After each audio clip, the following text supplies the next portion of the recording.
네, 새벽에 사실은 선지서를 본다는 게 어쩌면 이렇게 기분이 썩 좋은 일은 아닐 수도 있을 것 같습니다. 왜냐하면 이렇게 심판의 메시지가 있기 때문입니다. 그럼에도 불구하고 이런 심판의 메시지는 우리의 삶을 항상 주님 앞에, 주님의 말씀 앞에 다시 서게 합니다. 오늘 본문 2절과 6절에 보면은 반복적으로 나오는 말이 끝났도다입니다. 끝났도다, 끝났도다. 또 3절에 끝이 이르렀다고 되어 있고요. 또 6절에도 끝이 왔도다, 끝이 왔도다, 끝이 너에게 왔도다고 되어 있습니다. 하나님께서 저 멀리 이방 땅에 있는 에스겔을 향해서 이러한 예언을 주신 이유는 특별히 예루살렘을 중심으로 한 남유다가 이제 완전하게 멸망할 것에 대한 선언입니다. 즉 하나님께서는 그 끝에 대해서 이야기하면서 마지막까지 하나님의 심판의 메시지, 이 심판의 메시지는 동시에 회개의 기회를 주시는 것이기도 합니다. 이스라엘 백성들로 하여금 끝났도다 끝났도다 라고 하는 메시지를 통해서 하나님은 반드시 심판하시는 분이라는 것을 또 기억하게 합니다. 우리가 성경을 보면은 특별히 성전이 두 번 망한 걸 보게 됩니다.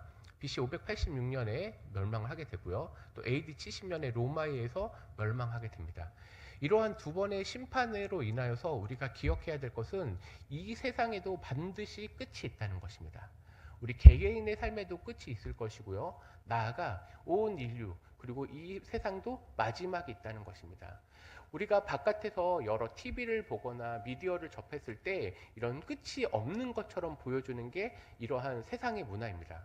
그런데 우리는 성경 앞에서 이런 말씀을 들을 때 끝이 있다라고 하는 것은 내 개인의 끝이 있음도 알게 되고 세상의 끝이 있음도, 그래서 결국에는 이 세상의 심판자가 반드시 있다라는 것을 우리에게 기억하게 합니다. 이러한 끝이 있다라는 것은 우리들에게 이 땅에서 살아갈 때 끝이 있기 때문에 지금 우리는 어떻게 살 것인가에 대해서 돌아보게 합니다. 지금 현재를 충실하게 산다는 것은 우리의 사명을 감당하는 것을 이야기합니다. 즉 우리로 하여금 끝이 반드시 있기 때문에 오늘 하루를 어떻게 살아가야 될지, 또 이 땅에서 살아갈 때 주님이 나에게 맡기신 일이 무엇인지 돌아보게 한다는 것입니다. 그래서 이 끝이 있다는 것은 우리로 하여금 완전한 멸망 혹은 실망을 주는 것이 아니라 이 절망 가운데서도 오늘 하루를 충실하게 살아가게 한다는 것입니다. 그래서 우리는 주님께서 반드시 심판하시는 분이시기 때문에 오늘 하루를 우리가 어떻게 살아가야 될지 생각하게 합니다. 또 보면은 4절과 그리고 9절을 한번 보도록 하겠습니다.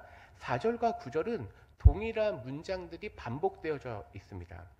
4절에 내가 너를 불쌍히 여기지 아니하며 라고 되어 있고요. 9절도 마찬가지입니다. 내가 너를 불쌍히 여기지 아니하며.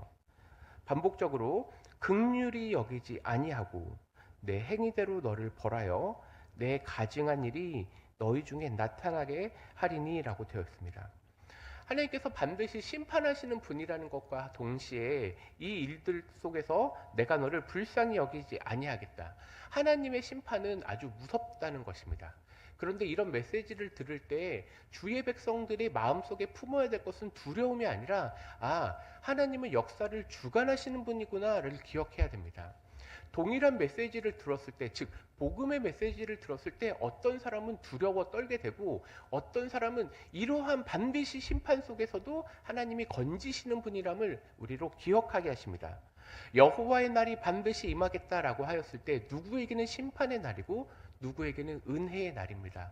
주의 백성들에게는 이러한 반드시 심판이 있기 때문에 우리 마음으로 하여금 더 겸손케 하시고 주님을 의지하게 하십니다. 하나님께서는 이스라엘을 향해서 불쌍히 여기지 아니하고 긍휼히 여기지 아니하겠다. 하나님의 심판이 얼마나 무서울지에 대해서 이야기하고 있습니다.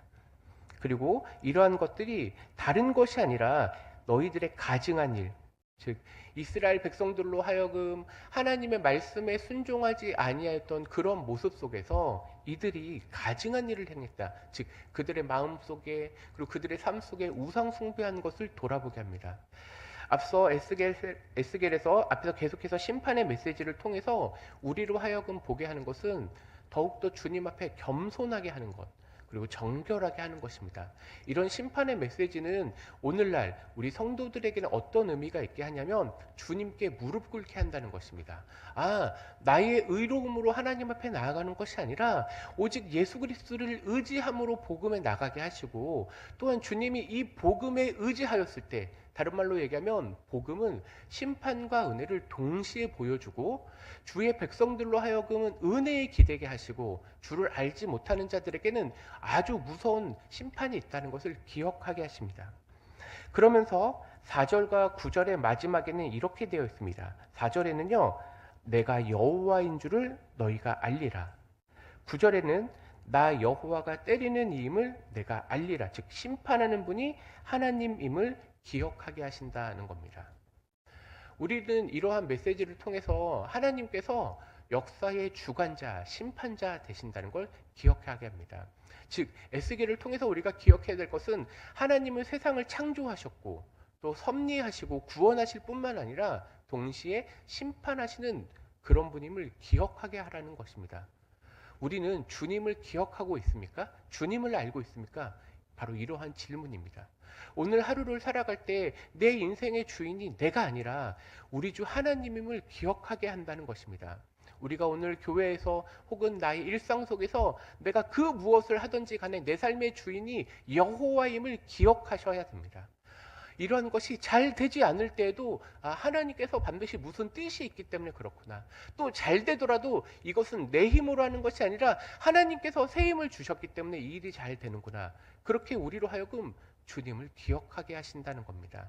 오늘 하루 이러한 심판의 메시지 속에서 우리는 주님 앞에 더욱더 정결해야 될 것, 그리고 주님의 마음 가운데 하나님, 제가 주님을 더 의지하게 하여 주옵소서. 주님을 의지한다는 건 예수님의 보혈의 능력에 의지하게 하시고 또 성령께서 우리 마음 가운데 새 힘을 주시는 분임을 기억하게 하신다는 겁니다.